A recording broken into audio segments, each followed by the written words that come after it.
Well, good afternoon and a very warm welcome to this distinguished panel of CA Srinivas Joshi, who is the chairman of Corporate Law and Corporate Governance Committee. My colleague in the committee, Sarika Singhal, vice chairman in absentia, he'll be joining very soon, CA Anuj Goel, and our guest speaker for today, CA Durgesh Kabra, who is the Central Council member and holds the chairmanship of Center for Audit Quality and the Insolvency and Bankruptcy Code of ICAI. The Corporate Law and Governance Committee, continuing further from its knowledge enhancement initiative, is trying to provide the real ground value to the members of the institute in various facets of the emerging developments which are coming from time to time. And today's VCM is a sequel in that direction. And I think we have a speaker for today who will be covering the various provisions of Schedule 2 and Schedule 3, how they are important and what all members should be looking into as far as the compliance parts are concerned, even when they are working as CFOs or they are working as auditors or in the consulting roles.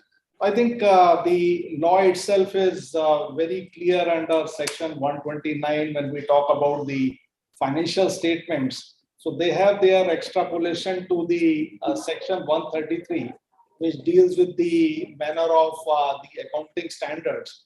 Now, under Schedule 2, you have the depreciation provisions and the role of depreciation and interplay of the various depreciation methods vis-a-vis AS6.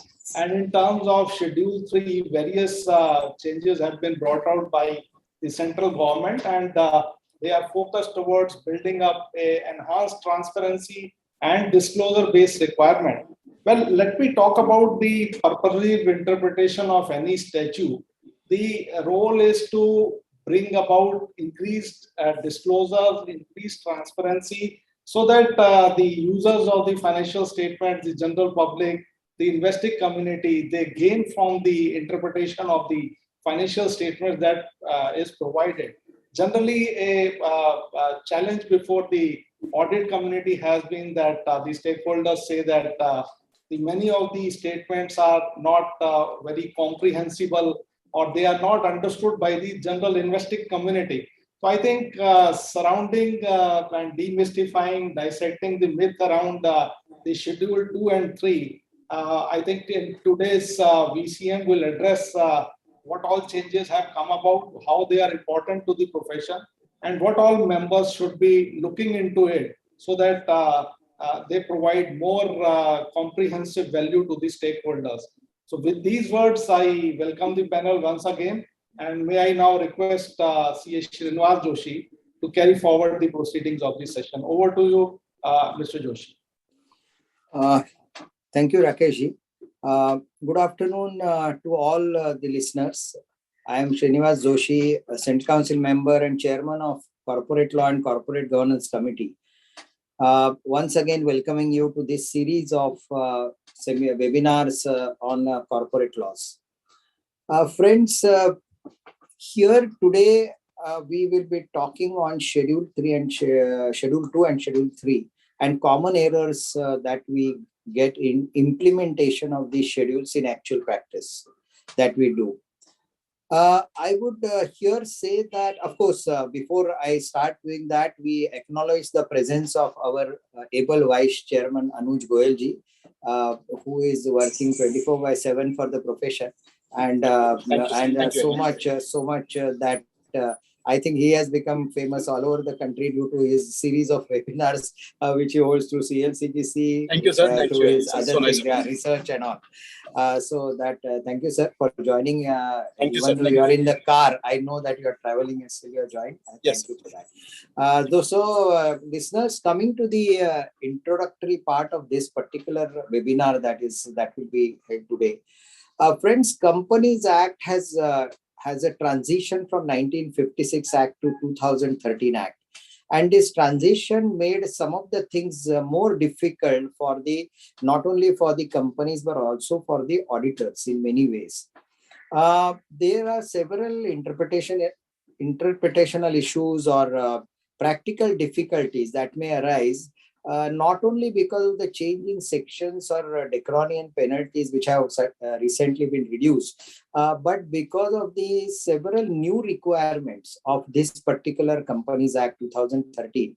With year to year, if you see several amendments which have come in, there are amendment laws, and in every alternate years, as well as several circulars notification which tell us about various things to be done, and it's getting more and more difficult, or it can be I can rather say in positive manner that it will need more and more expertise to deal with company law matters, and including the audit report.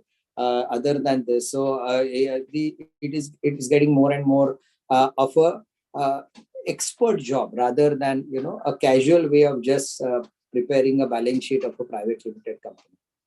Coming to Schedule 2, which is on computation of useful life, created a huge problem for us when it was introduced. We were so much used to the rate of depreciation given so readily available in the 1956 Act that never had to calculate anything there. Now, when the rate of depreciation changed to the useful life, first to be determined and then compute the rate of depreciation, this useful life concept gave a lot of leeway to management. And this not only have a problem of deciding the life, which management can take expert views, it can also decide residual values. And based on that, the depreciation was to be calculated. Obviously, some justification was to be given if you are having the life to be decided beyond Schedule 2 or other than Schedule 2. But this justification again created a problem of judgment on behalf of the auditor, whether their justification is right or not.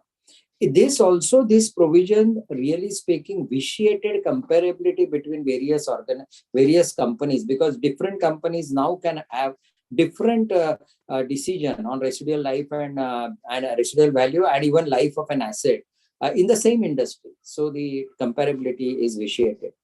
And in intangible asset, again, if AS 26 is to be applied as per Schedule 2, that itself may have its own interpretational issues, how to apply, because again, intangible assets can be depreciated in different manners based on the judgment of the management. Again, build, own, operate, and transfer, BOOT, calculation year to year, we may make some errors. Coming to Schedule 3, where the speaker will take up today, where we have three division financials. This Schedule 3 is regarding financial statements presentation. In form Division 1 was for where the accounting standard applied, Division 2 where Ind AS applies, and Division 3 was for NBFCs with general instruction for preparation of account. And many times we may or may not read the whole thing, may not follow all that in practice.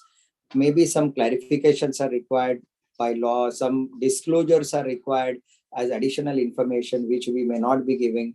Or for example, in Ind AS Division 2, we may not properly write financial liability disclosures, may not be appropriate to the circumstances, etc. So we have decided to arrange this for the benefit of the profession as a part of CLCGC series. As one of the webinar. Today's speaker, Durgesh Kabra, is with me for maybe, I think, about 15-20 years minimum. And if you see the photograph behind my chair, you have Durgesh Kabra there as well. When I was the chairman of the region and he was chairman after me in the next year, his photograph appears all the time with me from 2011-12. So almost 9 years from that day. Now here, the Durgesh he has been introduced, but one more thing I'll tell you about Durgesh is he is a practitioner in company law. Very few of us are. Myself, Durgesh, we are all company secretaries. So we also practice in company law in addition to being chartered accountant, to the extent it is permitted to us. And this company law practice gives Durgesh an edge speaking on various subjects in company law. He has been doing it for a number of years in Western region and other regions. And with that kind of experience that he has, a very wide experience in talking about his company law matters, this makes him the right speaker today on this platform to speak on the subject. So with this introduction, I will request my Vice Chairman Anuj Goyal sir, if he is available to say a few words, and then Durgesh Kabra ji can start. Anuj ji, over to you. Thank you, Srinivas Joshi ji, our very, very prominent leader of the profession from the western part of the country, from the financial capital of the country, Mumbai, and the chairman of this very, very important committee on corporate laws and corporate governance. I think he is leading by example, leading from front. So we are really, really grateful to Joshi sir, Srinivas Joshi sir. We are having the presence of my brother, my elder brother, Durgesh Kabra ji, our honorable Central Council member from Mumbai, who is really doing great for the cause of the profession, for the cause of the members. And we are having Rakesh Sehgal ji, Sarika ji, the secretary of the committee, and our honorable viewers from each and every part of the country, rather outside country also. I think this is a very, very important topic. Non-compliances under Schedule 2 and Schedule 3 of the Companies Act and I think we are having the best of the resource person, Sri Durgesh Kabra ji. Friends, we are very well aware that the Companies Act 2013 aims to protect the interest of investors by furnishing fair and accurate information to investors and other stakeholders. And the government seeks to ensure the full and fair disclosure of the affairs of the companies in their books of accounts and to enforce higher standards of corporate governance. Friends, companies have a responsibility to assure that the activities of the company are carried on not only for the interest of those directly concerned with the company, but also in furtherance of the economic and global status of the country. Irresponsible behavior by companies demonstrated by the extent of disclosures and transparency in business and by adherence to the laws applicable to it. These aspects of governance bring about confidence in the minds of the investors in particular and the society at large. And at this backdrop, it gives me immense pleasure to mention that our Corporate Law and Corporate Governance Committee, popularly known as CLCGC, has organized the series of webinars under the leadership of Joshi sir. And today we are discussing very, very important topic, non-compliances under Schedule 2 and Schedule 3 of the Companies Act 2013. I will not be taking you further time, and as we are very, very eager to hear our learned resource person, my elder brother, very, very prominent Central Council member from western part of the country, C.A. Durgesh Kabra ji. So I once again compliment Srinivas Joshi ji and welcome C.A. Durgesh Kabra sir on behalf of the Corporate Law and Corporate Governance Committee of the Institute of Chartered Accountants of India. Thank you very much. Thank you, Anuj ji. Now over to Durgesh sir for his deliberations. Please unmute and start, sir. Thank you, my dear Srinivas Joshi, the Central Council member and the chairman of Corporate Law and Governance Committee, the another colleague in the council, C. Anuj Goyal ji, the Central Council member, a very senior Central Council member from Central Region and a very dynamic person. Rakesh Sehgal ji, the Secretary of Directorate for the Corporate Law and Governance, as well as the other law-related committees. The Sarika Sehgal, the Secretary of CLCGC and other staff of CLCGC. All the participants who have joined today to this virtual CP meeting organized by the Corporate Law and Governance Committee. Let me tell you, friends, this is a really important topic. And let me tell one more thing about Srinivas Joshi, that he is taking so much of pain to have various important topics for the members who are into the corporate law practice as well as into the audit, because he is a person, the audit and company law is at his heart. As he has told me, and we have worked together for almost 9 years in the regional council, so we know each other about all these things.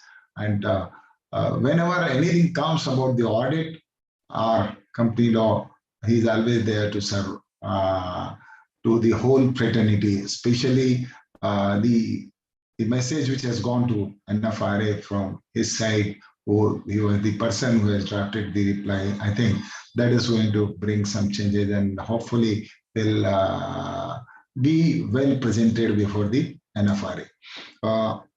Friends, today is the subject, the commonly found non-compliances under the Schedule 2 and Schedule 3. And as is rightly said by Srinivas Joshi, the chairman, that during the transition period, something different was there.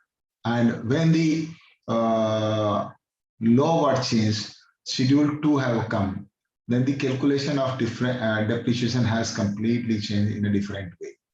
The way which was there earlier was different, and the way which is there now today is different. So I'll start sharing the screen. I think that would make my presentation easy to all of you.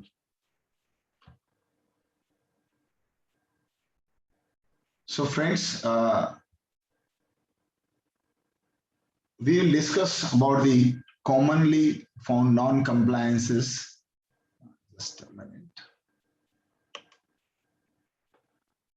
In Schedule 2 and Schedule 3, let me accept one thing, that the presentation which I am sharing with all of you today is being prepared by the Financial Reporting Review Board, and I am the person who is sharing my views on this presentation wherever I felt that what should be the views on the various issues which have been raised with respect to the commonly found non-compliances of bank.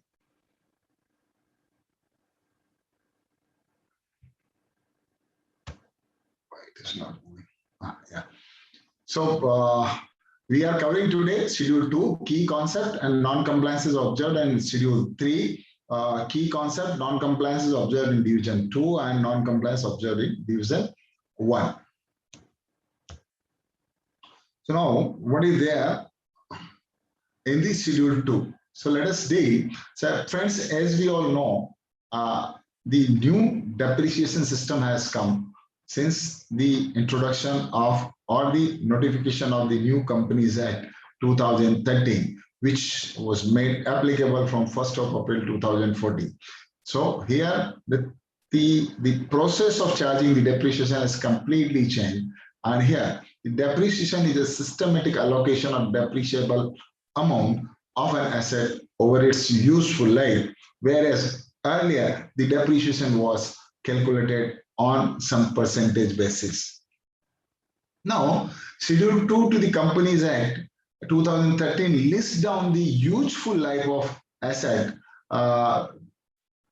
which the company needs to follow for the purpose of calculation of depreciation. So for all categories of the asset, the useful life of all the assets have been defined in Schedule 3. And we need to charge depreciation. We need to calculate depreciation on the basis of the useful life, which is given in the Schedule 2. Any change in the useful life from those mentioned in Schedule 2 must be backed by technical evaluation. So say the Companies Act 2013 says that you have to use the useful life which is there given in the Schedule 2 of the Companies Act 2013, but it also gives us liberty with respect to the different useful life, if at all we wish to have it, and if it can be backed technically by the evaluation by the technical expert. So if some technical evaluation is done for a particular asset, and because of that, the useful life is different from what is being given in the Schedule 2, I think that that useful life can also be used for the purpose of calculating the depreciation, but it is necessary that it should be backed by the technical evaluation. Then, as we know, friends, that the Schedule 2 is dealing with the useful life, indicative useful life, whereas earlier, as per the 1956 Act, the depreciation was supposed to be charged on a straight line method or written down value method. So that system has gone. WDV and SLM method has gone, and now the depreciation is being calculated on the basis of indicative useful life, which is prescribed in Schedule 2. Useful life is a period over which an asset is expected to be available for use by entity, or the number of production or similar unit expected to be obtained from the assets by the entity. So how many number of product unit will be produced, or what is the life and what is going to be the number of productions. So it will depend, the useful life will depend on these three factors, and accordingly this has been decided. So on the basis of that, for certain assets, it has been put over there in Schedule 2. But if you feel that there has to be a different useful life according to your technical evaluation, which you can get it done from the technical expert, then it can be, and it can be used, and it can be backed by the technical evaluation.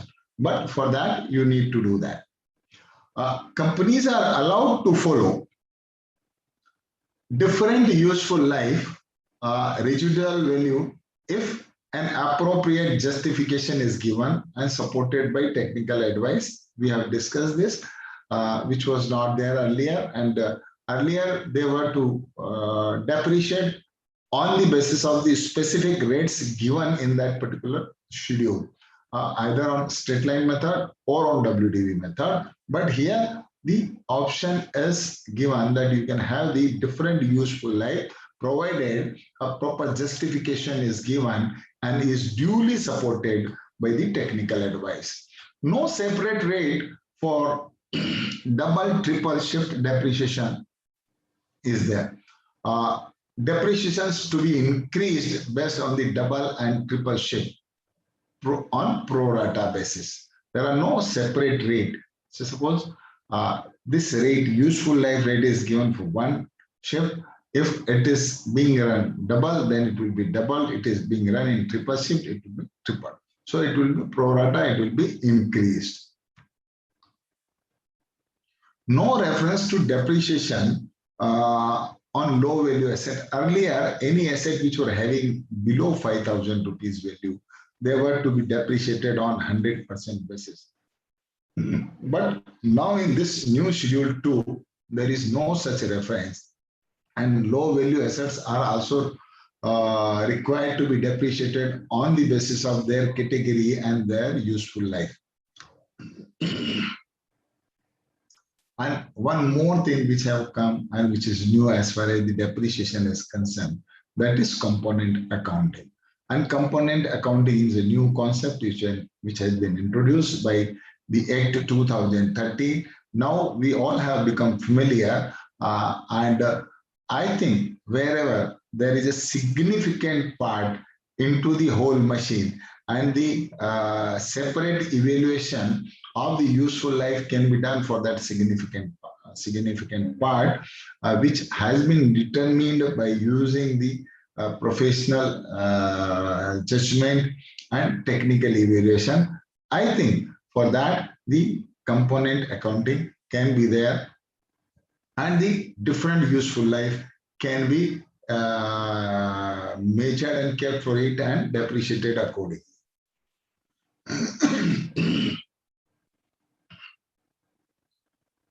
Now, what is component accounting? In fact, we need to understand that also.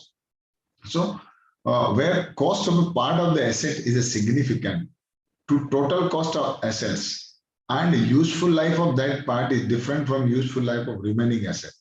The useful life of that significant part shall be determined separately, and it has to be accordingly depreciated. And when you are determining the useful life and cost for that part separately, then it is called the component accounting. Normally, what is happening if the component value is less than 5%, we don't consider it as a separate component. But if it is 10% and above, or even if it is more than 5%, a part of that particular whole plant and machinery or whole asset, then that can be the accounting for the same can be done on the component accounting concept. The determination as to whether a part of an asset is significant require a careful assessment of the facts and circumstances. I told you that we need to use the professional judgment, and technical experts has to give their view on that, whether this particular part is the significant one or not. A component accounting is required to be done for the entire block of asset as at 1st April 2014. So to suppose you cannot do component accounting for one part of the block or another part of the block, but it has to be done for whole block, entire block of assets. Correct. So component accounting is to be done for entire block and not to the specific, not to specific asset. So it has to be followed that. Once you have decided that, say suppose in one block there are 10 aeroplanes and you want to do it for only one aeroplane. No, it will not be. It will be for all the 10 aeroplane in that block. So plant and machinery means whole of the plant and machinery will be covered. So that care has to be taken. Earlier, company needs to expense replacement costs in the year of incurrence. However, under component accounting, company will capitalize these costs as separate component of the asset. So earlier what we were doing, when these kind of replacement costs was taking for a particular component of any asset, then these were to be expensed out. But now these are not being expensed out because that particular part will run for more. The life of that part will be more, and it can be used when some other part is being replaced or the other things is replaced, then that can be used at some other place. So the depreciation is accordingly calculated on the basis of that different useful life. So it is now capitalized rather than treating it as the replacement cost. Friends, this is what was all about the basic things of the depreciation. Now, what are the issues as far as the depreciation are concerned? So we will discuss with those issues. Take this case. The accounting policy on depreciation of property, plant and equipments in some of the company reads as follows.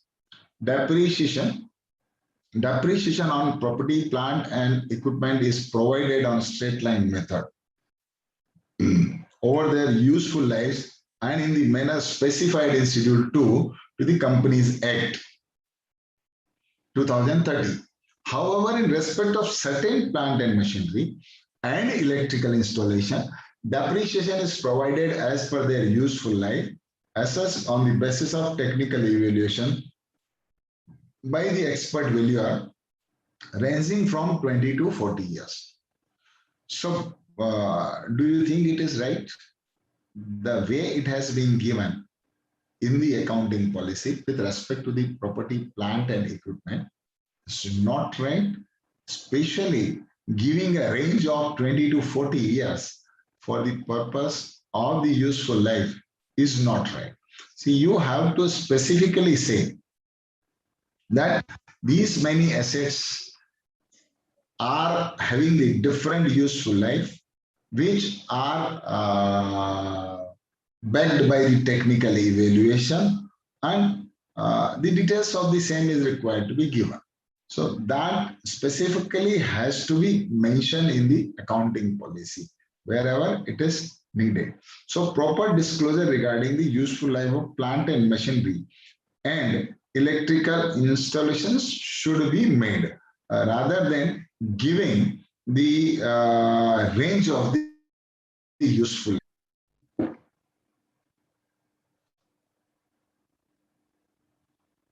Now, next is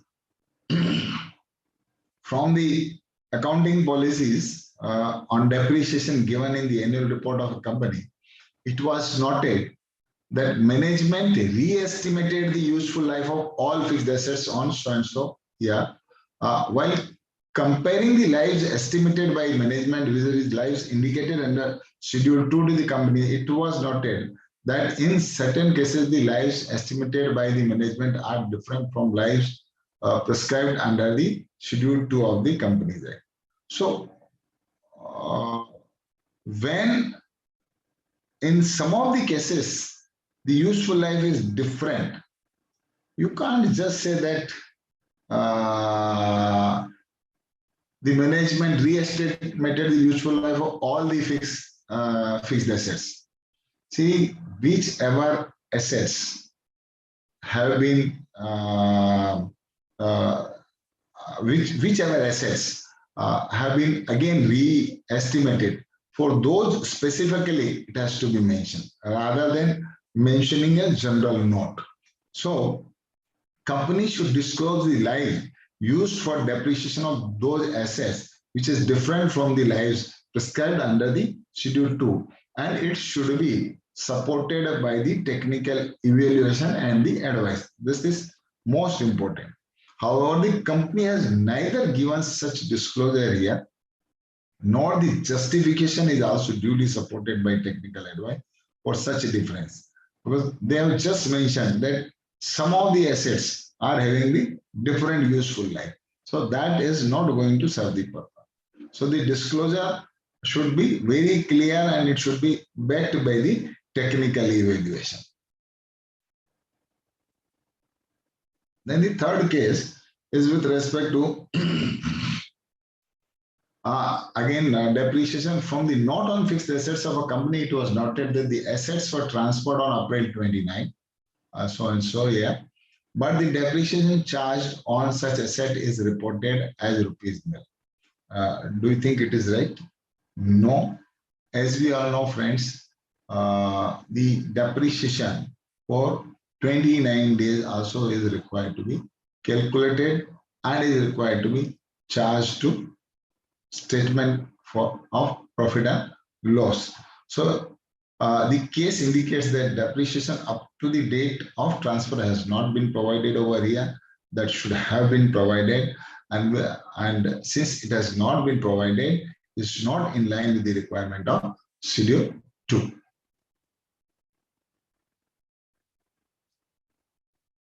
Then the next one is some of the assets of the company were depreciated based on the estimated useful life different from the useful life specified in the Schedule 2.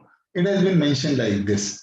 So this is again simply writing some of the assets were depreciated on the estimated useful life different from the useful life asset. You can't say like this. Generalized statement, as I told you earlier also, that generalized statement cannot be made in the accounting policies with respect to the depreciation. So wherever you are using the different useful life, the separate evaluation, technical evaluation of those assets are required to be done, and it has to be supported by that, which is not done in this case.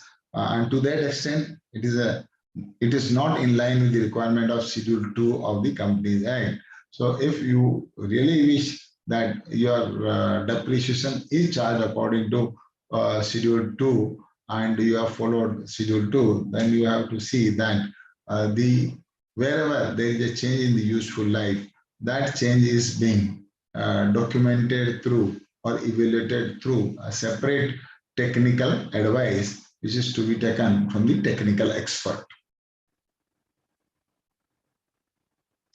Now, the key concept with respect to the Schedule 3. Which are the key concepts? Let us understand that Schedule 3, read with Section 129 of the Companies Act 2013, prescribes the format of the financial statement. That includes balance sheet, statement of profit and loss, and general for preparation of the balance sheet and statement of profit and loss. Beside this, there is also cash flow statement. However, the format of the cash flow statement is governed by Accounting Standard 3. Schedule 3 of the Companies Act replaces revised Schedule 6 with additional requirement for preparation of CFS. So earlier we were having the Schedule 6. In that format, we were to make the balance sheet. Now it is Schedule 3, which has replaced Schedule 6. But in that also, the new requirement of consolidated financial statements have been added. Schedule 3 prescribes the format for Ind AS compliant financial statement also, that is Division 2 of the Schedule 3. Prescribe the format for all those companies where the Ind AS is applicable. Then, if the compliance with the requirement of Act, including accounting standard, requires a change in the treatment or disclosure in the financial statement, then the change as per the requirement of the Act, accounting standard shall be made, and the requirement of Schedule 3 shall stand modified accordingly. So, Schedule 3 requirement is to be followed by all of us. But if there is any requirement that is coming because of the Act is the Companies Act, or because of the accounting standard, then to that extent it will get modified and those will be added for the purpose of presentation of the financial statement. Information relating to each item on the face of balance sheet and the statement of profit and loss to be disclosed in the notes with a cross reference. So that care is to be taken. Earlier, we were to have the schedules, but now it is named as notes. And every item of the balance sheet and statement of profit and loss is to be disclosed to the notes with a cross reference wherever it is necessary.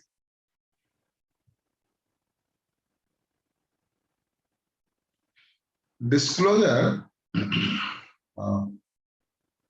requirements specified in Schedule 3 are in addition to and not in substitution of disclosure requirement specified in accounting standards prescribed under the Companies Act. So, Schedule 3 requirements are to be followed. Beside that, if there is any requirement as per the accounting standard, this is also required to be followed. So Schedule 3's requirement are in addition. Whatever is there in the accounting standard, that is required to be followed, but Schedule 3's requirement is must, which is required to be followed. Additional disclosures specified in the accounting standards to be made in the notes to accounts or by way of additional statement unless required to be disclosed on the face of the financial statement. So any requirement which is there because of the accounting standard, that has to be presented to the notes to accounts or by way of additional statement, unless and until it requires to be disclosed on the face of the financial statement.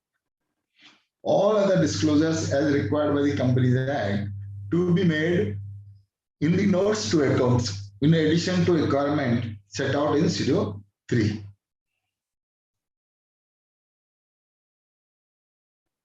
Requirement of Schedule 3 applies to consolidated financial statement too. So earlier the consolidated financial statements were not mandatory. Now it is mandatory. And therefore, Schedule 3's requirements are applicable to the consolidated financial statement too.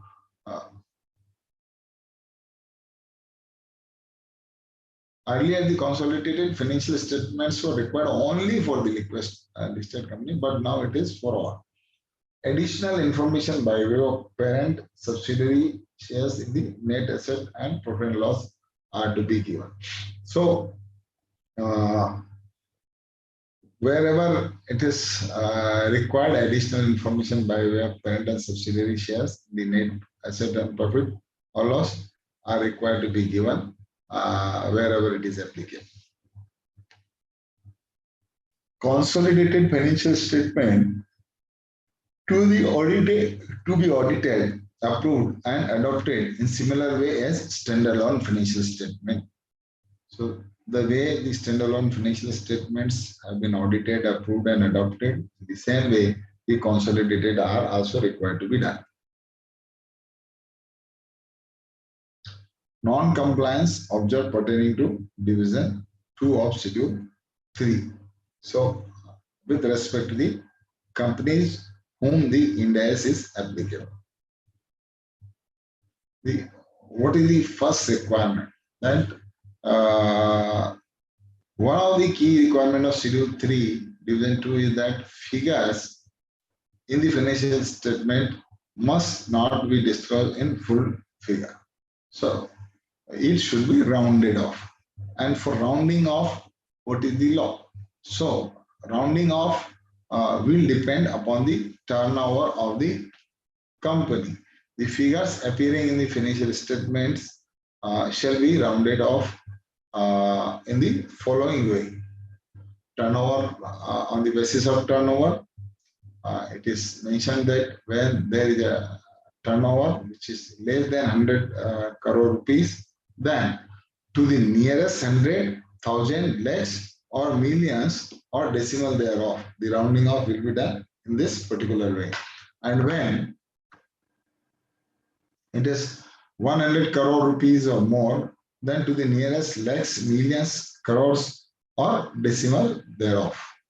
In that way, it will be done. However, one has to keep in the mind that once you have chosen a measurement unit, that will continue. You cannot change in between, and uniformity in the financial statement is to be maintained.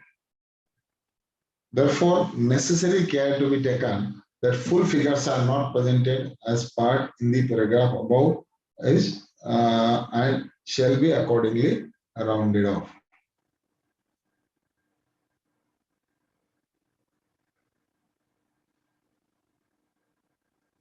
It was noted from the notes to the account that the corporate guarantees issued to banks and financial statement has been disclosed under the heading of contingent liability. Now we are going to discuss the case study. So first case is to deal with the contingent liability.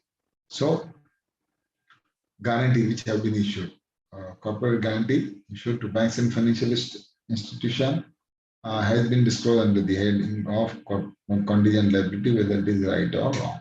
So friends, guarantees when issued to banks and financial institution,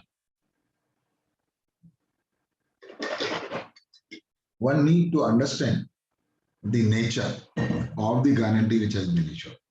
A contingent liability in respect of the guarantee arises when a company issues guarantee to another person on behalf of a third party. If they issue for their own, then no problem. When it undertakes to guarantee the loan given to a subsidiary or to another company, or gives guarantee that another company will perform its contractual obligation. However, where a company undertakes to perform its own obligation and for this purpose issues what is called as guarantee, it doesn't represent a contingent liability, and it is misleading to show such item as a contingent liability in the balance sheet. So we need to be very careful that it has to be seen in a different perspective. The guarantee has to be seen in the different perspective when it has been issued for your own purpose. Then it will not be shown into the contingent liability, but you are giving the bank guarantee for third party, then it will be shown as the contingent liability.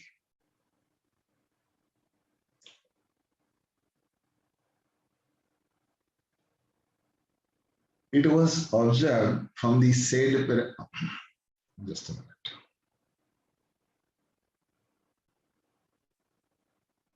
It was observed from the related party disclosure that receivable from redeemable preference share pertains to an enterprise controlled by the company and it is its related party. However, it is a related party. However, under the note regarding receivable from redeemable preference shares, the specified receivable has not been classified as due from the related party. So when it is very clearly said that it is from a related party, then it has to be shown like that. And if it has not been shown like that, then it's completely a non-compliances. This is a requirement of paragraph 8.1.10 of the guidance note on division 2 in the schedule 3. So one has to be careful and accordingly present wherever it is required to be presented on the face with respect to the related party disclosure.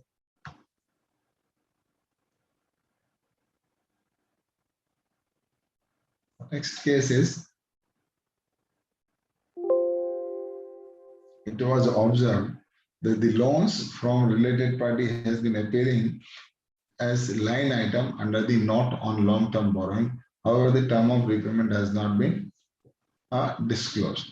So friend, when there is some loan from related party and the no terms have been mentioned and disclosed with respect to the repayment of the same, whether it is right or wrong.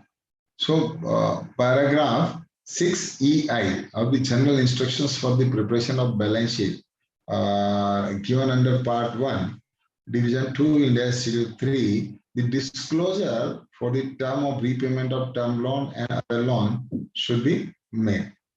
It is very important. It was also viewed that loan taken from related party would be covered under the other loans. Accordingly, repayment term should have been disclosed as per the aforesaid requirement.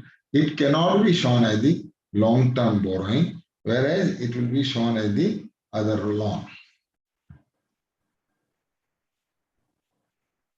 Next is,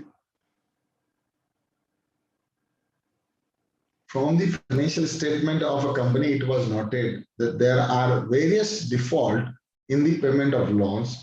Further, under paragraph 8 of the annexes to auditor's report, the auditor has reported that there has been delay in timely repayment of dues to banks for ECB and to financial institution for debenture. And in respect of working capital facility from banks, there has been overdrawing in the accounts during the year as well as at the year end.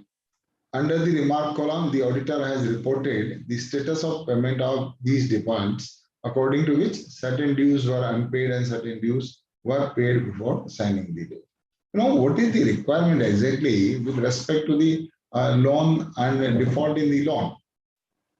So paragraph 8.2.3.16 of the guidance note requires separate disclosure for all the defaults as on the balance sheet date in repayment of borrowing and interest. However, in the given case, the details of default remedied before the date of financial statement has not been disclosed, which is not in line with the requirement of the paragraph 18C of Ind AS 107 and paragraph 8.2.3.16 of the guidance note. So when you go through the guidance note, you will come to know about this, that the details of defaults remedied before the date of financial statement is also required to be mentioned over there. So when it has been remedied, the disclosure with respect to that has to be mentioned.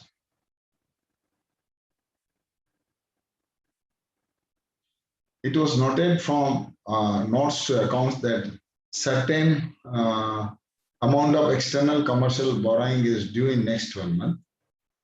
However, no disclosure was found for current maturities of long-term debts under the current liabilities.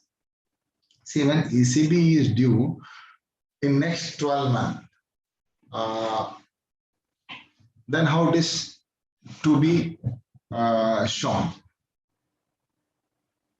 Disclosure was found for current maturities of, no disclosure was found for current maturities of long-term debts under the current liability. So what is the requirement basically?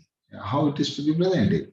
It was viewed that the requirement of paragraph 8.2.10 of the guidance note has not been complied, as the specified paragraph requires that the presentation current maturity of long-term debt under other financial liability grouped under the current liability. It is recommended that the company follow the presentation requirement of Ind AS 3, Ind AS Schedule 3. That care is to be taken. It was noted that the company has disclosed a line item, namely gain on fair valuation of derivative under the schedule of other income. So first of all, how it is to be shown? What is it the right way of disclosing the gain on the fair valuation of derivative under the schedule of other income? So it was viewed that company has not disclosed gain on fair valuation of derivative as from instrument category as FVTPL, fair valuation through profit and loss.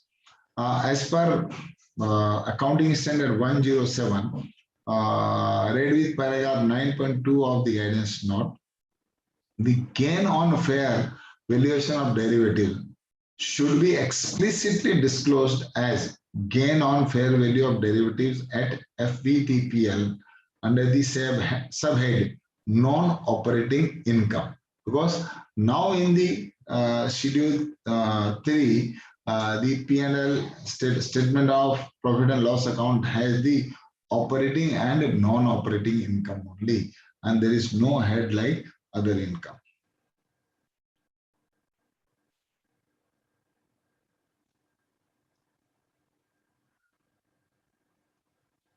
The company under review is engaged in the business of trading and manufacturing of certain goods, and it has its own manufacturing facility. However, in the statement of profit and loss, the cost of material consumed has not been disclosed separately. Instead, the same has been clubbed under the purchase of stock in trade and raw material and change in the inventories of finished goods and stock in trade. So, friends, when we are making the presentation as per the schedule 3 of the Companies Act 2013, then we need to follow the guidance note. And what guidance note says is the cost of material consumed should be disclosed separately. Correct. As a line item on the face of statement of profit and loss, instead of clubbing the same under the purchase of stock in trade and raw material and changes in the inventory. So one has to follow this, and it has to be shown as a separate line item. Correct. And the trading and the manufacturing, both the things are to be shown. The presentation for both the things are required to be shown separately.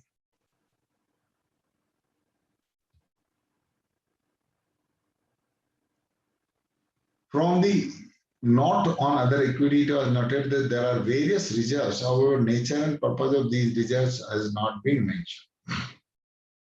See, it is very important that jitne reserve, whatever number, whatever kind of reserves are there, all the details about all the reserves is required to be mentioned while you are finalizing the financial statement. As per paragraph 79 of Ind AS 1, presentation of the financial statement, entity shall disclose a descriptions of the nature and purpose of each reserve within equity, either in balance sheet or the statement of changes in equity in the notes to the accounts. So that care has to be taken. Moreover, as per class C of paragraph 8.2.2.1 given under guidance note that any reserve other than the capital reserve and securities premium reserve as specified in clause A and B of the said para should be disclosed along with the nature and purpose of reserve and the amount in respect thereof. So all the reserves are to be shown separately rather than clubbing everyone together.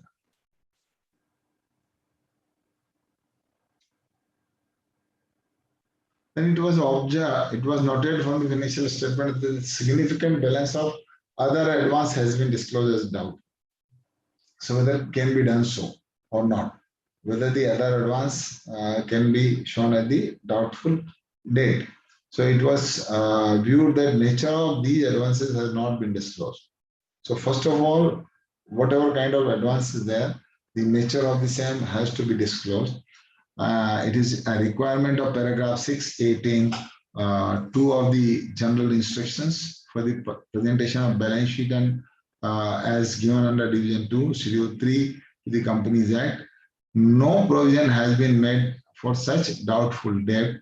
So that is also, you cannot make the, you have to make the provisions for the doubtful debt. Without making the provision, you cannot disclose the same.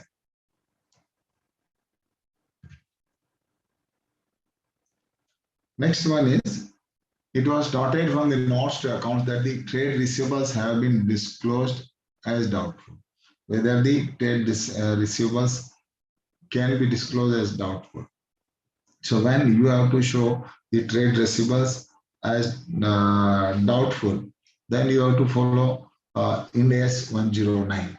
The company is required to recognize a loss allowance, that is known as impairment or expected credit loss on financial assets, including the trade receivables. Further, as per paragraph 6B3 of the general instructions for the preparation of balance sheet, allowance for bad debts and doubtful debts should be disclosed separately under the relevant head.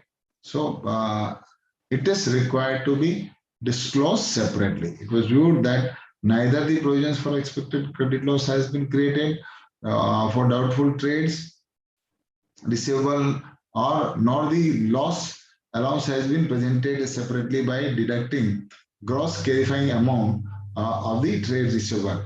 So it is not in line with the requirement of Division 2 of the Schedule 3 of the Companies Act 2013 as well as Ind AS 109.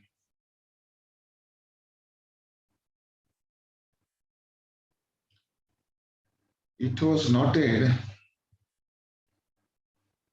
from the notes to accounts that financial assets in the form of investment in share of other companies have been wrongly disclosed under the inventory. So is it right? No.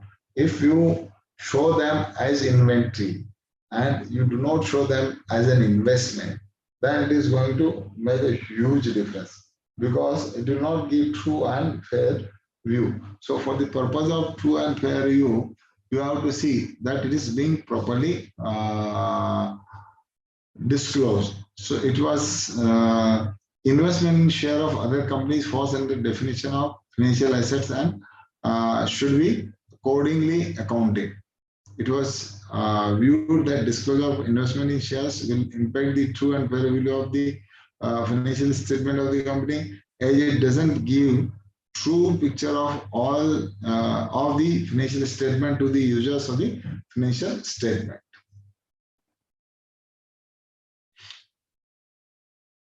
it was noted that the investment in subsidiary, associate, and joint ventures have been disclosed separately, other than the financial statement. So, what is the requirement over here? It was noted that the investment in subsidiary, associate, and joint ventures have been disclosed separately from other than the financial statement. So, what is being observed there that these all investment in all these three things are being dealt by Ind AS 32, 107, 109, and scope out those interests in subsidiaries, associate, and joint ventures are accounted for in accordance with AS 10 and Ind AS 27, Ind AS 110 and Ind AS 27. So you have to see that it is being done as per the requirement of this Ind AS, and such investment still meet the definition of financial instrument and may be presented as separate line item on the face of company's standalone balance sheet. Correct. So any investment which is there in the subsidiary, associate, and joint ventures should be separately disclosed, and it should be shown as the separate line item.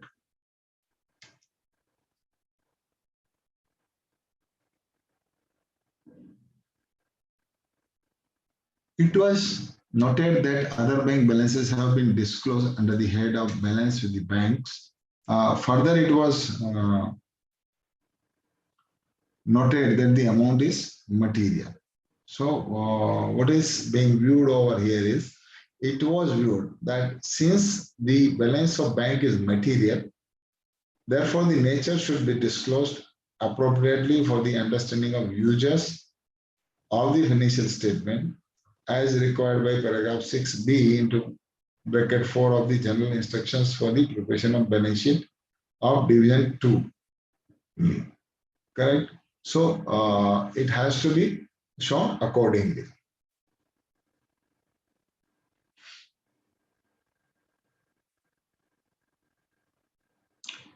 It was noted from the financial statement that the fixed deposit with banks having maturity period of more than 12 months have been classified as investment. So it was a system earlier when we were having the fixed deposit for 5 years, 10 years, 12 years, or for a long period. When 1956 Act was into the force,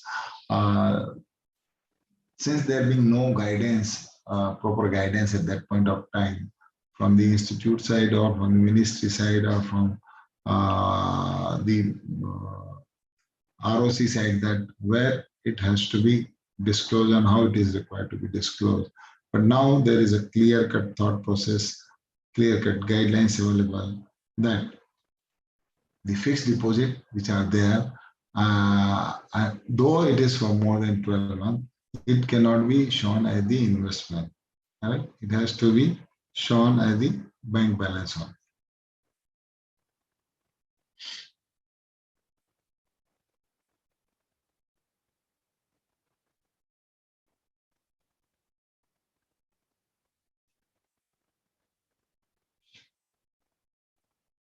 And it has to be shown as the other financial statement.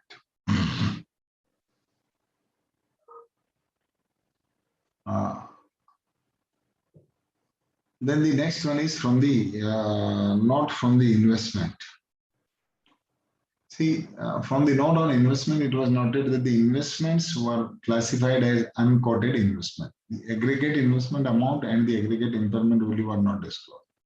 See, you have to disclose the investment as quoted and unquoted, but when you have to show in that particular way, what care is required to be taken by you, that you have to show the investment in aggregate, correct? And then the impairment value is to be given, or diminution in the value is to be shown, and then the net amount is required to be shown. So that care is required to be taken. If you are not doing in that particular fashion, then it's completely a non-compliance of Division 2 of Schedule 3.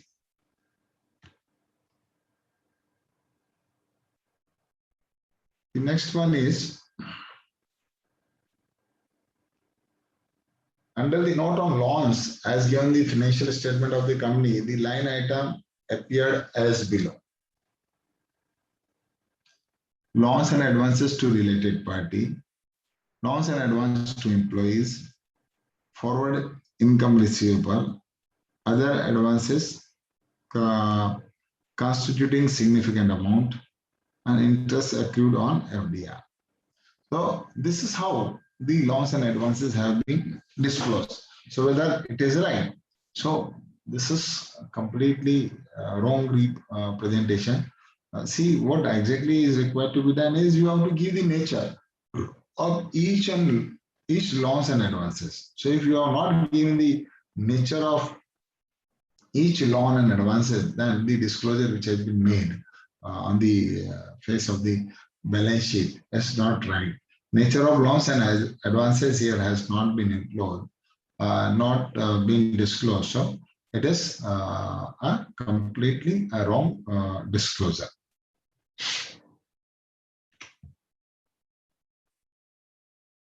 Next one is, it was noted from the financial statement that no disclosure has been made about the CSR. So again here, when CSR spending is there or CSR activities are there, so what is required with respect to this particular Schedule 3 is if any amount is spent on CSR or the amount is not spent, then this is required to be disclosed as per paragraph 7J of the general instructions for the preparation of the statement and profit and loss of the Division 2. That is must.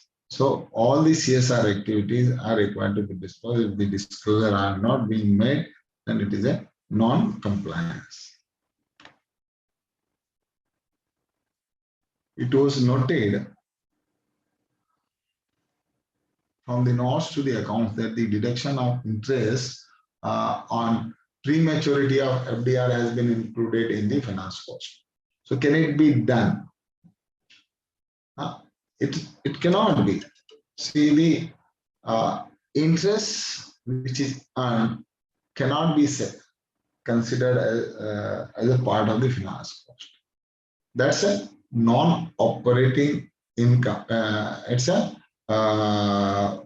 income. Actually, it is ancillary revenue generating income. You are having the extra funds, and that's why you have invested in the fixed. You have invested in the fixed deposit, and there you are getting the interest. So that is the different. This is other operating income, and it is a ancillary revenue generating activity. So it cannot be the part of the finance cost, but it is a income. So accordingly, it is required to be disclosed and not as the part of the finance cost. Now, non-compliance with respect to Division 1 of Schedule 3. Let's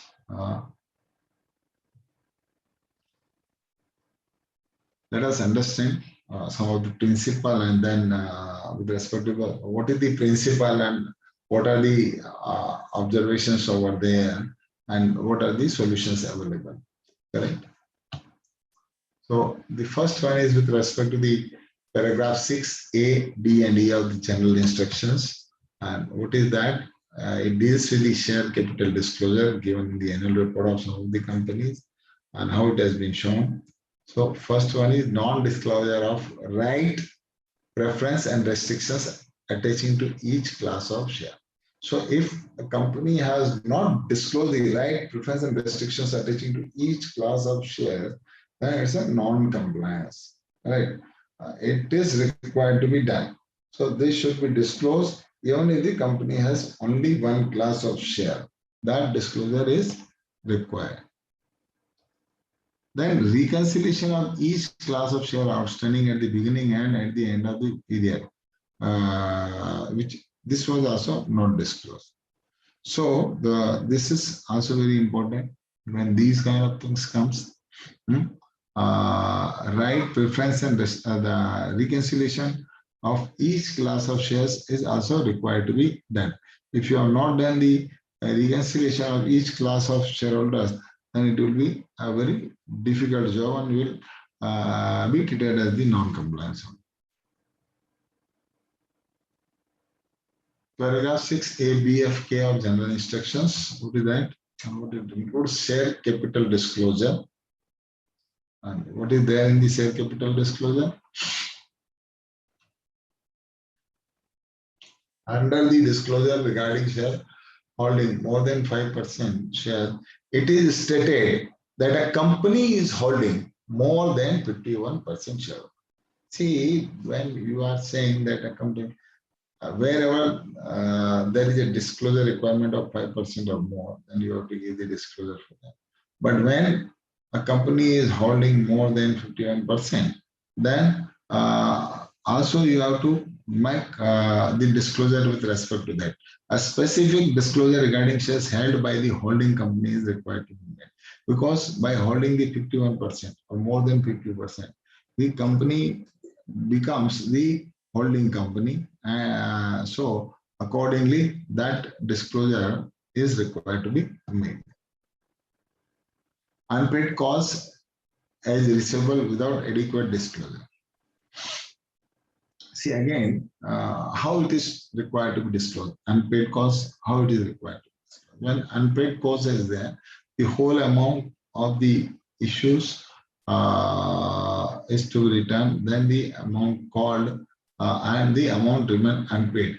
That is how it is required to be shown. Whenever unpaid costs are as receivable have been shown, then it has to be as per the Schedule 6 requirement. And for that, what can be done is you can refer para 6A, B and para 6AK. Share application money pending for allotment reflected as part of share capital. See, the new amendment have come is Schedule 3 as per the Companies Act 2013, where if any share application money has been received by the company, then it has to be allotted within a period of 75 days. And if it has not been allotted, it has to be refunded. But when 75 days have not taken place, the allotment is still pending, then how it is required to be shown? So it is required to be shown as a separate line item on the face of the balance sheet after shareholder fund and before non-current liabilities. That care is to be taken.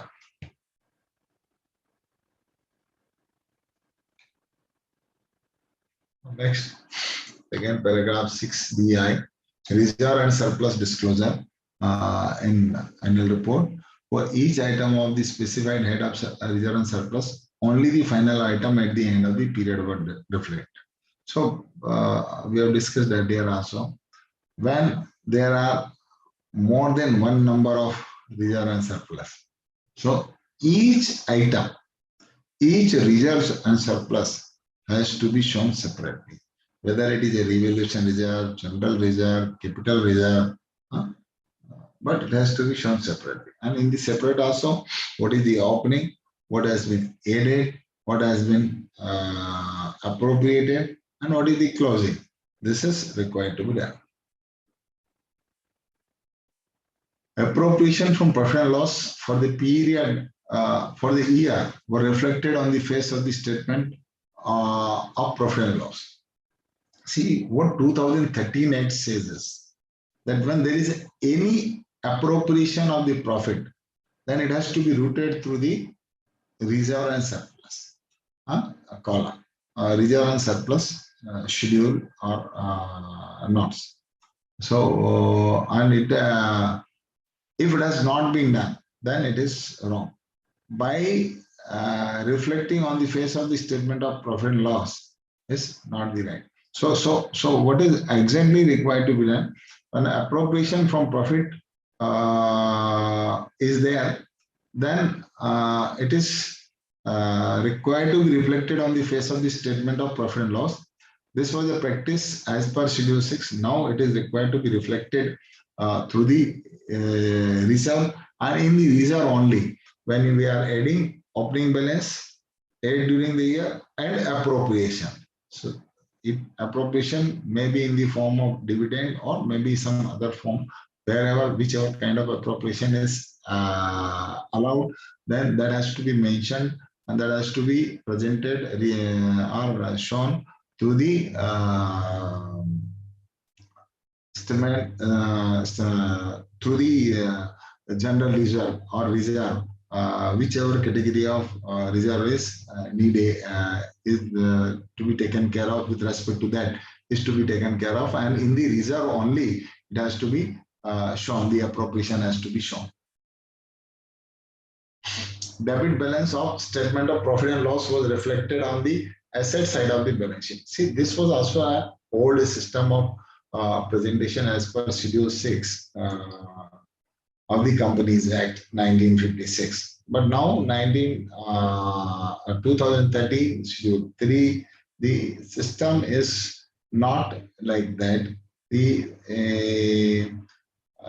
how we have to show is that when there is a debit balance of statement of profit and loss, then it is required to be again shown in the reserve and surplus. So even if there is a negative balance, that negative balance is also required to be shown in the reserve and surplus only.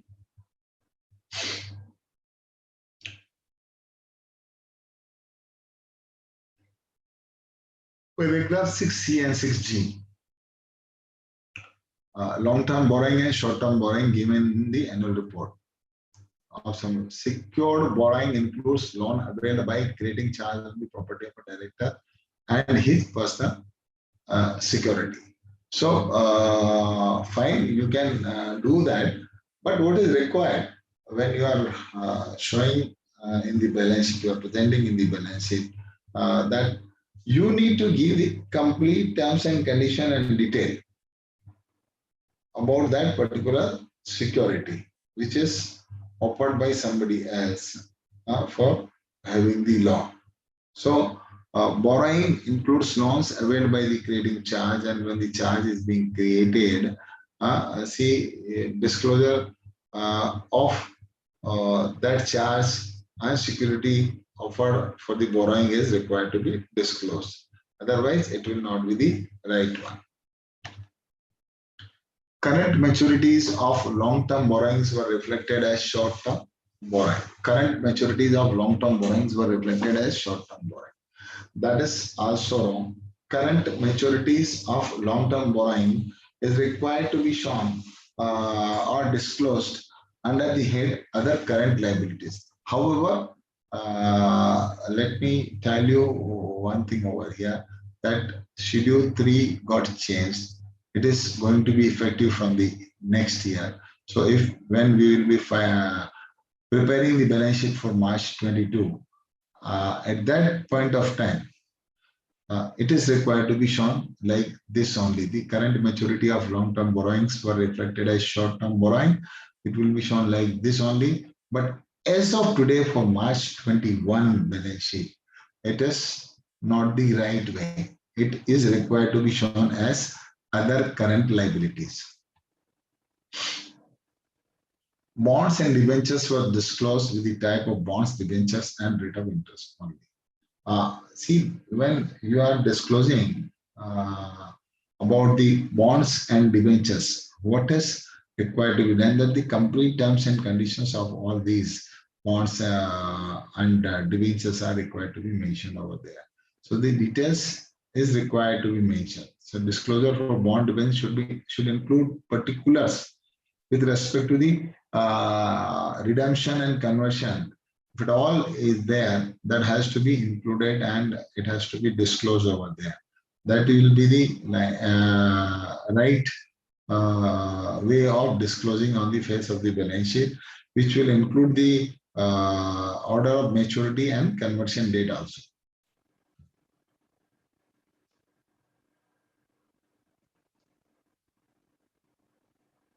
Then it is with respect to 6C and 6F, not on long-term borrowing and short-term borrowing given in the annual report of some company.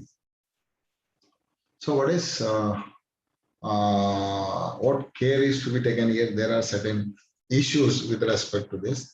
So we'll deal with those issues. The first one is a convertible debt instrument maturing after 2 years, where the conversion option for issuance of equity is exercisable by the holder at any time classified as short-term borrowing. A convertible debt instrument which has been issued and is going to be matured after 2 years. But there is an option that you can exercise and you can get it converted into the equity. Correct. In between also, after 6 months or so. So whether it will be treated as the short-term borrowing, and it should be disclosed like that. So it is not right.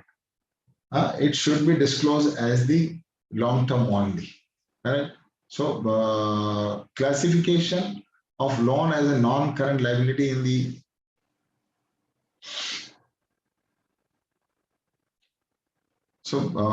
it has to be as the long-term only and not as the short-term, because convertible debt instrument maturing, the terms of settlement of liability do not affect its classification, and the term is for 2 years, and it is a long-term liability, long-term borrowing, and not the short-term borrowing.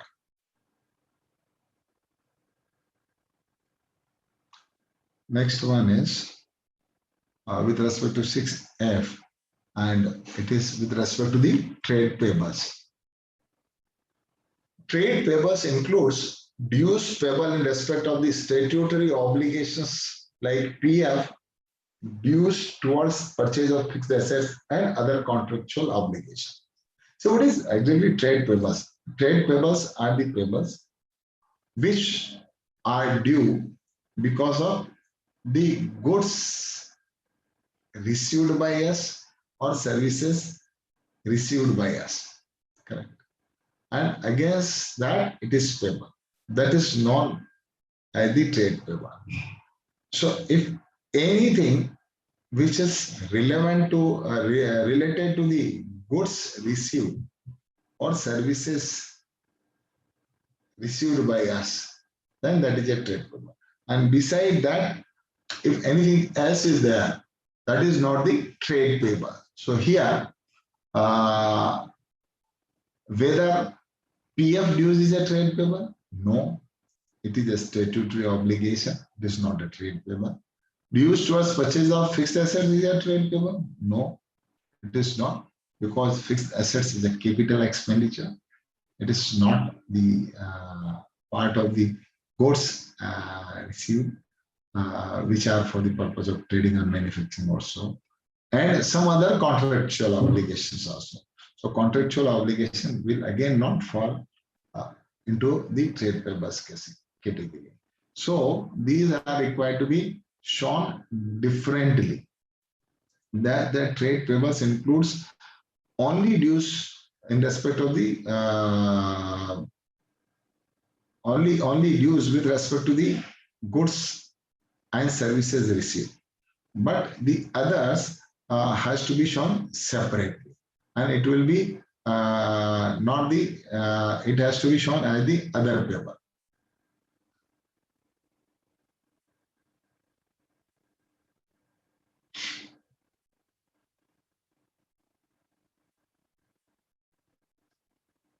Paragraph 6E and H of the general instruction, it is with respect to the note on provisions.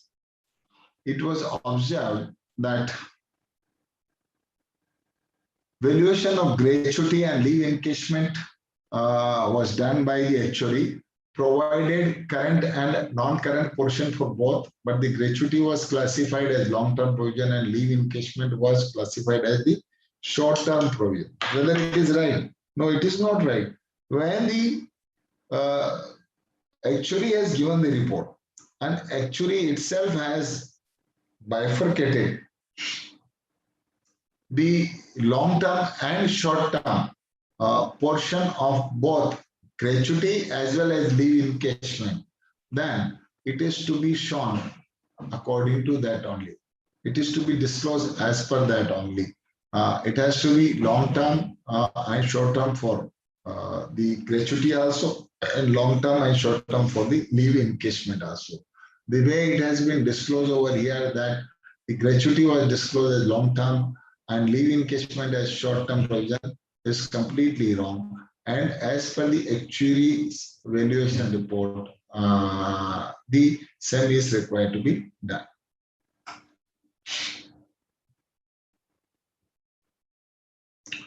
Next, paragraph 6I and J of general instructions for preparation of balance sheet. Again, 6I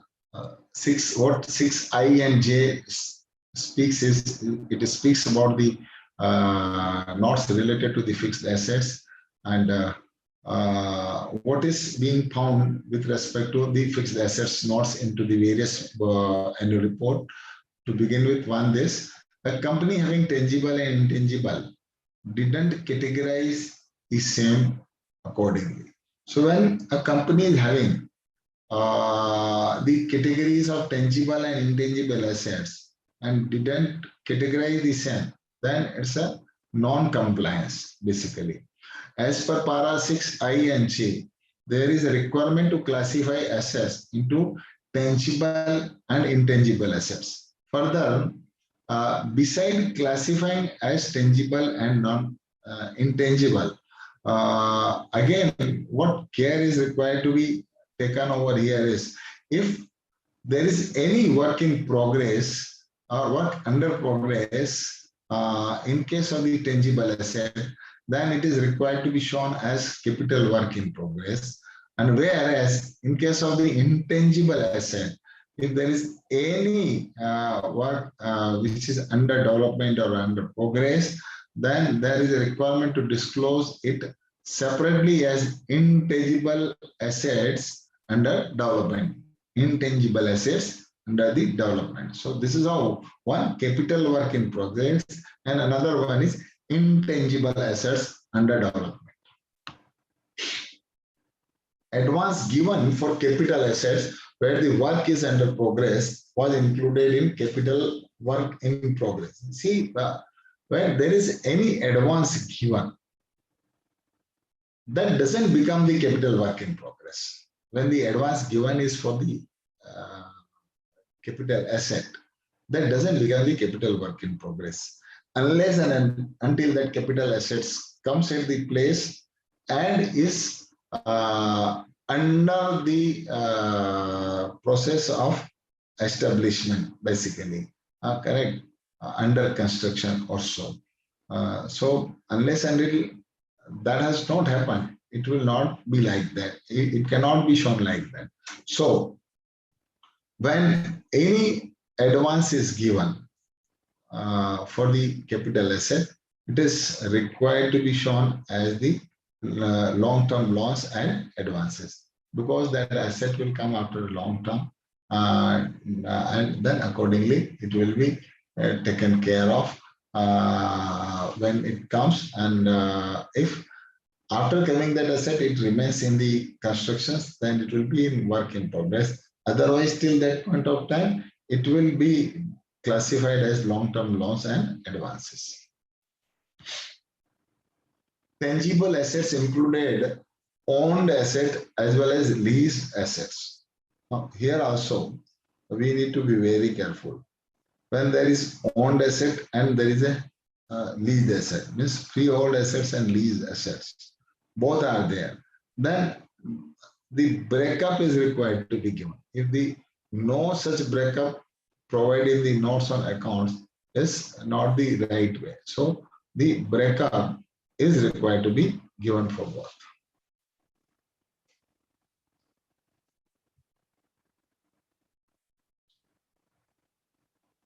The next one is with respect to the 6K, and in the 6K generally, as per the 6K, which deals with the notes on investment, how it is being treated in some of the annual report of some companies.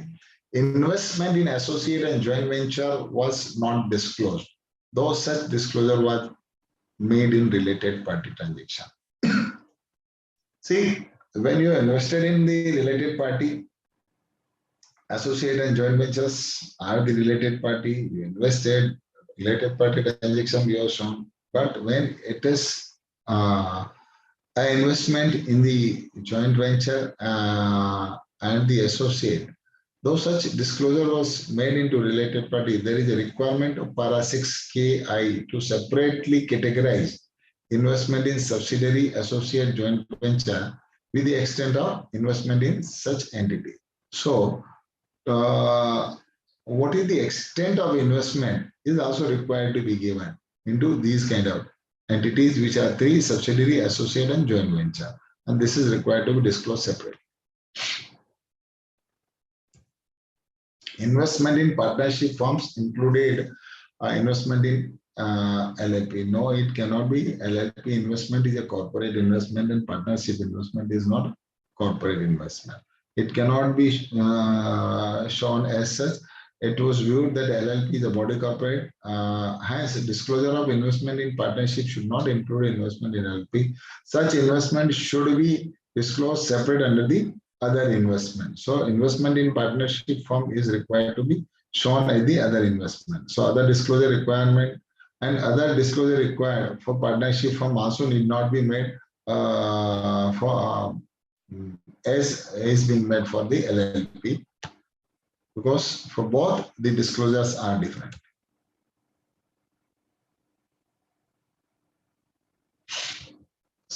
Paragraph 6.0 of the general instructions, which deals with respect to the inventories and how it is being shown in some of the annual reports of some companies.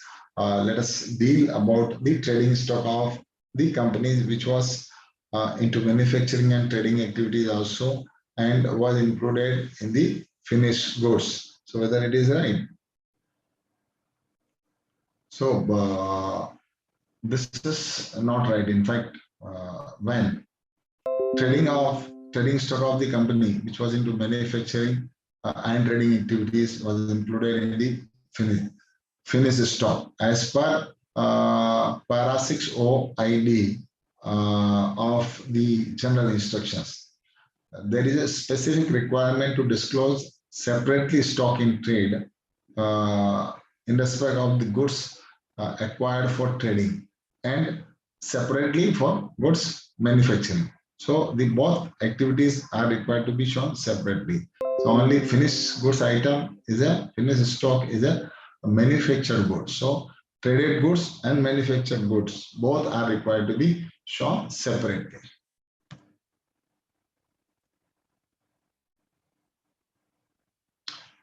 Goods in transit, including goods in transit, including towards raw material, stock in trades, and stores and spares, was disclosed together as such. Again, here also, see, we need to be very careful how the goods in transit can be put together into one heading. It is not the right way of disclosure. So goods in transit, including towards raw material, stock in trade, and stores and spares, which was disclosed together as such, is a non-compliance basically. As per para 6.0 and 2, there is a requirement that goods in transit for each category of inventory should be disclosed under the relevant subhead of the inventory. So goods in transit for raw material, goods in transit for stores and spares, and goods in transit for stock in trade. So this is how it is required to be disclosed for each categories, and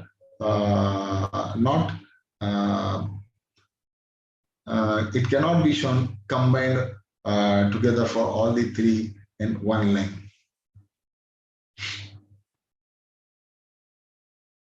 Now 6P is with respect to the trade receivables. The general instructions deals with the trade receivables and not on trade receivables given in some of the annual report of the companies. We have to understand that whether it is right or wrong. So trade receivable outstanding for more than 6 months were considered from the date of invoice. Is it right? It should be date of invoice or it should be due date. That is to be discussed and to be understood and to be accordingly disclosed. So trade receivables outstanding for more than 6 months were considered from the date of invoice. It's not the right way of presentations in the financial statement. The para 6P1 of the trade receivable, which are outstanding for a period of exceeding 6 months, is to be considered from the date of date which is due date for the payment, right? And not the date of invoice, because in many cases, date of invoice and due date for payment is different. Sometimes the due date for payment is 30 days from the date of invoice. Sometimes it is 60 days. Sometimes it is 90 days. Then the 6 month will be calculated from those, from completion of those 30 days, from completion of those 60 days, or from completion of those 90 days. So that care has to be taken, and accordingly, 6 month has to be calculated when you are bifurcating the trade receivable for more than 6 months and less than 6 months. Trade receivables included receivables due from sale of fixed assets and investment. Trade receivables included receivables due from sale of fixed assets and investment.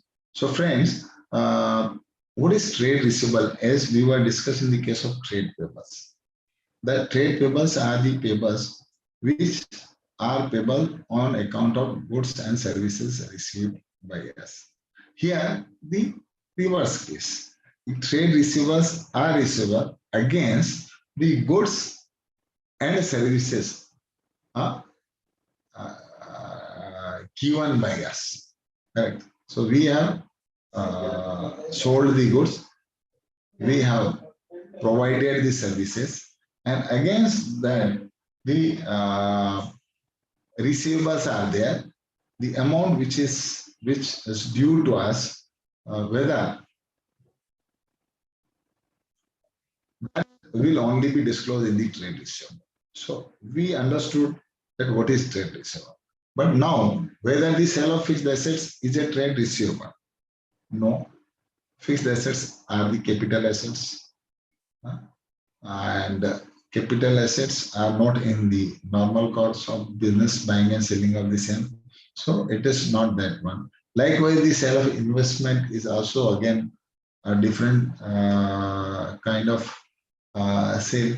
So it can also not be included into the trade receivable. So both are not right, and these are required to be added into the other receivables and not the trade receivable. Others, it will come into the others and not into the trade receivables. So that need to be understood by us, and accordingly we need to disclose in the balance sheet, and that is the requirement of para 8.7.4 of the guidance note. If you go through that guidance note, which has been issued by the Institute of Chartered Accountants of India, and you refer this para, it will clear your doubt about all this, and it is required to be shown into the other receivable and not at the trade receivable.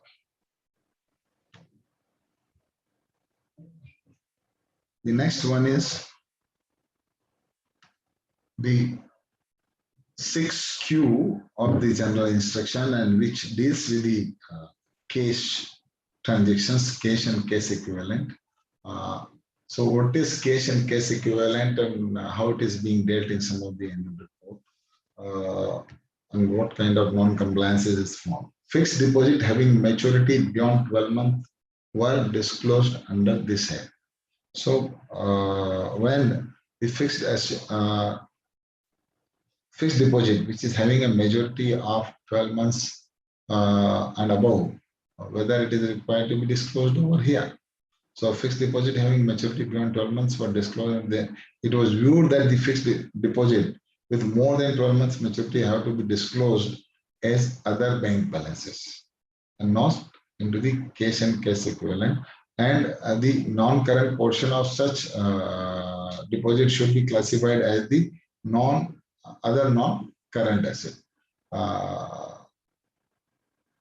So it will be other when it is more than beyond 12 months, then it is other non-current asset. It will not be a part of the cash and cash equivalent. And for that, what we can do is the guidance note can be referred by us, where in the para 8.8.4 of the guidance note, if you go through, it will clear your all doubts. Fixed deposits, then the next one is balance in unpaid dividend account was included in balance with the bank under the cash and cash equivalent. See, balance in unpaid dividend. See, unpaid dividend account is a earmarked bank account. You cannot use that amount beyond the payment of the unpaid dividend. So it cannot be included into the balance with bank under the cash and cash equivalent. When there is any account which is a specific earmark account, that it can be for that purpose only, and it cannot be a part of your cash and cash equivalent. As per para 6Q2, earmark balances with the banks like unpaid dividend shall be separately stated, and this should not form part of the cash and cash equivalent of the company. So we need to take care while we are preparing the financial statement.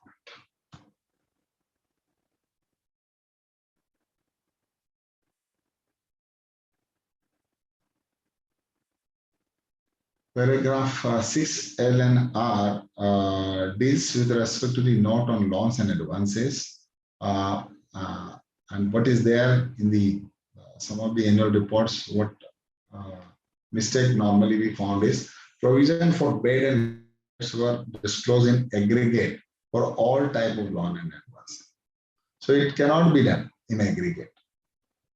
See, for each loan and advances have to be shown separately, and the nature of each loan and advances is to be shown separately. And when you are showing each loan and advances separately, so bad and doubtful debts for each item is to be disclosed under the relevant head where it has been shown. So if it has been shown in aggregate, then it is not the right way of disclosure. So we need to be careful about this. This is the requirement of para 6L, 3B and 6R3 of the general instructions. So be careful about this, and accordingly you present in the financial statement. Loans and advances to related party were not disclosed separately under the head loans and advances. Again, it is very important. When the loans have been given to the related party, it has to be shown separately, disclosed separately under the head loans and advances. Loans and advances, you have shown the head, but if in the same head it is to some of the related party, then it has to be shown separately that it has been given to the related party, which is the requirement of AS 18, and the related party accordingly has to be found out and is to be disclosed. The details is to be taken from the AS 18. So this is very important for all of us to understand that loans and advances to related party which were there but which has not been disclosed under the head loans and advances is required to be shown separately in the loans and advances to related party.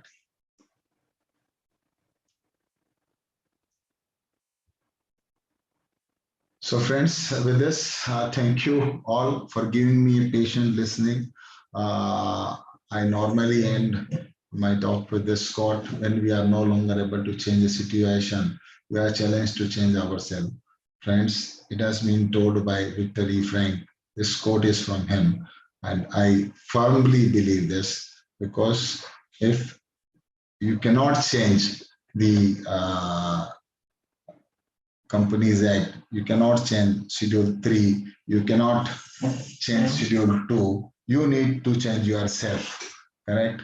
Or you need to guide the clients, you need to educate clients. That will make the difference. And that will bring the changes. So it is very important for all of us. We need to change. And by changing ourselves, by complying with all the law and regulations, we are going to do wonderful things, either as CEO, CFO, General Manager, Finance and Accounts, or as the auditor, or the preparer of the financial statement. With this, thank you all. And if Sarika, we have some questions we can take up, or otherwise, thanks to the chairman of this committee and vice chairman of this committee, Srinivas Joshi ji and Anuj Goyal ji, for giving me an opportunity to share my knowledge, whatever I possess.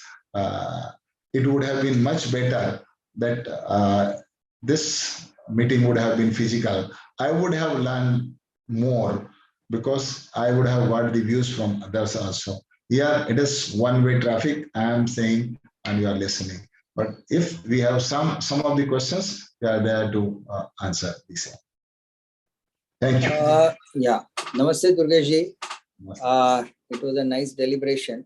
There is one question which is very straight, of course, which I'll answer, whether the guidance note on revised Schedule 3 would be available. Actually, CLCGC has issued all the 3 guidance note, Division 1, Division 2, Division 3. They are under revision for the new Schedule 3 amendments, but they are applicable from March 22. So, but for a quarterly results, etc., we will try to issue them by September end. There will be some council meeting in September end, in which we will try to see that it is passed, and it will be for public exposure by end of this month. Now, of course, requirements of stock report. What are the requirements of reporting stock details in notes to account in case of trading concerns? I think such a thing can be easily handled if the person can go into the Schedule 3 requirement and do it there. So I don't think we need to specifically explain anything in that. These are only the technical requirement. As an auditor, how to comply with provisions of Schedule 3 in struck-off companies? I think this is not a topic of the day. Struck-off companies, how to identify struck-off companies would be there, I think, Durgesh ji, on the site of MCA.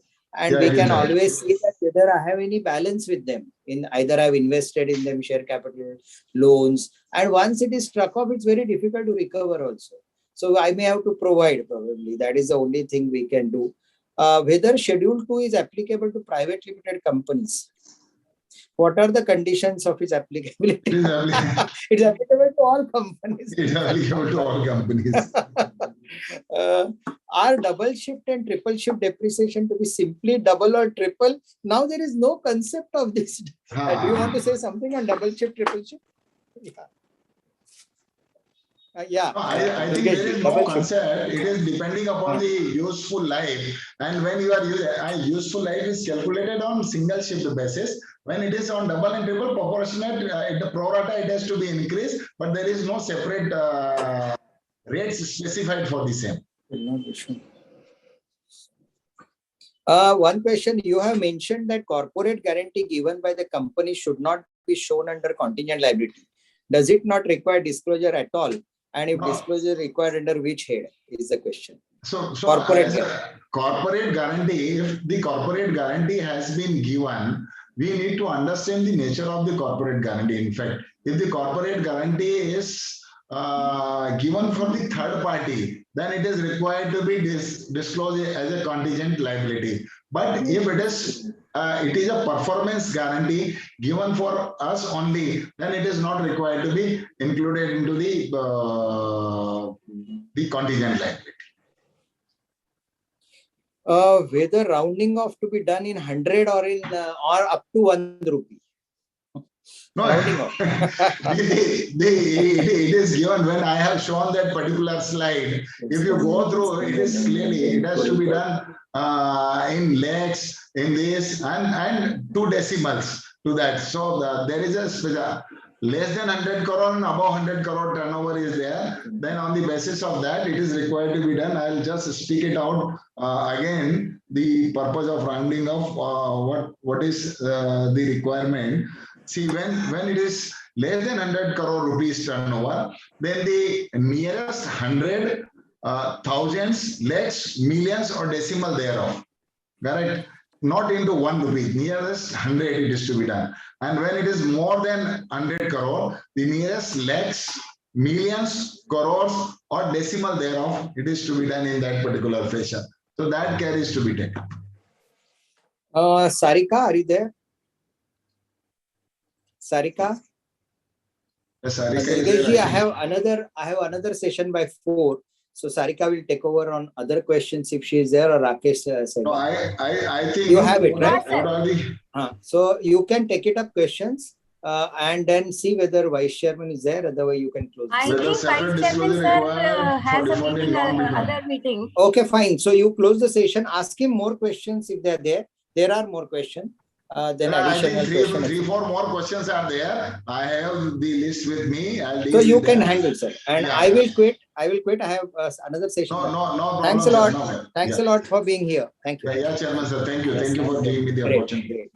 Whether separate disclosure is required for defaulting the loan repayment. I think the disclosure which is already there as per the law, that is required to be done. And as far as revised Schedule 3 is coming, there is a separate disclosure with respect to that. Even in the CARO, it is there. For the next year onwards, it will be there. But as far as now, it is there in the CARO, and to that extent, it is required to be given in the CARO. Please explain about the disclosure of bank guarantee, including corporate guarantee, in the notes to financial statement.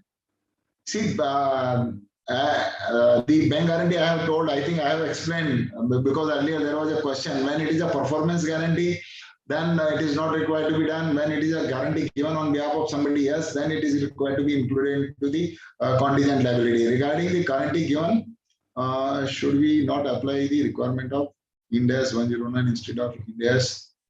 But I have to see and understand. I think the difference which you have to see is whether it is performance or whether it is the guarantee for the third person. Whether rounding off, that has been discussed. If a company has chosen to fair value the equity through FET OCI, then can a company separately choose to fair value some scripts purchased in the current financial year FETPL? For example, company has given bank guarantee to customers for performance of the different contracts. For putting these bank guarantee, the 100% margin to the banks in the form of FDR. FDR are shown in the other balance with banks. Now, whether to show these guarantees, it's a mix of question, 3 question, 4 question is mixed. I'm not able to understand what you want to. If the company has chosen to fair value, as a one question is this: if the company has chosen to fair value the petitions,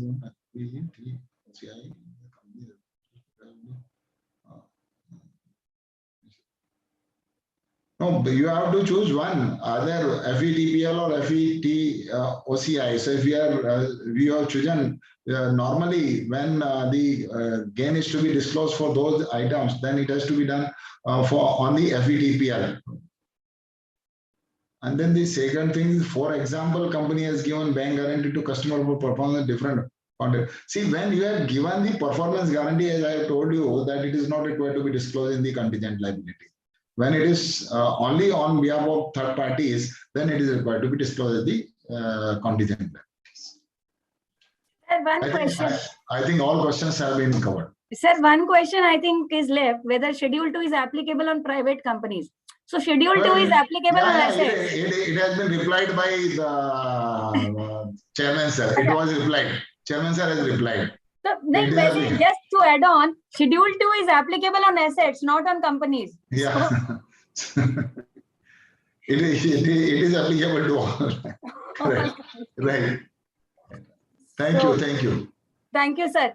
Thank you, Kabra sir, for sparing your time from CIBC, this sustainability reporting, which is now buzzword in the news now internationally, nationally, everywhere. It is there. Thank you for sparing your time and taking up this. This session has not been taken up by anyone as of now. You are the first one to take up this session for non-compliances. Thank you. Thank you. Thank you. Thank you. Thank you for taking this session so wonderfully. Thank you, Segal sir. Thank you, Chairman sir, Vice Chairman sir in absentia. We have more than 2,000 participants live with us. Thank you so much for being with us and making this session wonderful. Thank you, all of you. Thank you so much, sir. Thank you. Thank you.